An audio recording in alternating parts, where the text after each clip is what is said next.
All right, here we are for part two. As you may have guessed, if you watch part one, the fact that I have the driver's side off now would tell you that it's not quite loud enough for my taste. The good news is it wasn't overly loud, because that would be harder to cure.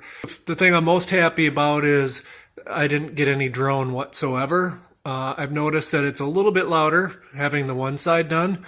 So now we're going to do the driver's side.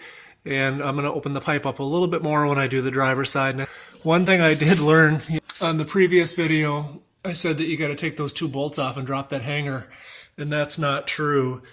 Once you take the front part of the exhaust off, you can slide it forward enough that this piece just slides out of the hanger. So it saves a couple of minutes anyway. So here we go for part two. Okay, I need help. Okay, got them to the point on this one where the metal's clean. Now I'm going to cut my holes just like how we did the other side, but always make sure your metal's nice and clean. I have a confession to make on the part one video. Let's be honest, the welds, they worked and they'll hold and they're going to be fine, but they weren't pretty, so we're going to go ahead and do a nicer job on this one here. Okay, here's the finished weld. Definitely a lot better than in part one.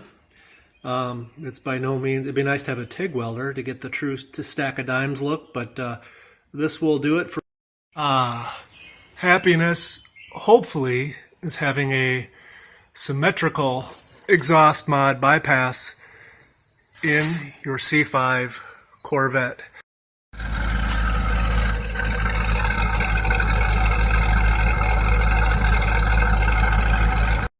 Sitting in the car, the good thing is the idle, it's just a teeny bit louder with the exhaust mod done both sides. Let's rev it up and see if we can hear any difference.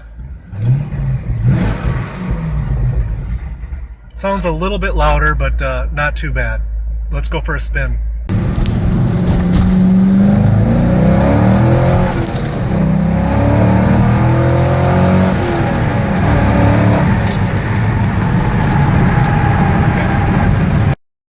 All right, let's go ahead and do a wrap on the C5 exhaust mod bypass. We did both sides. We used the 1.2 inch pipe on each side. I'm pleasantly surprised that it's not too loud.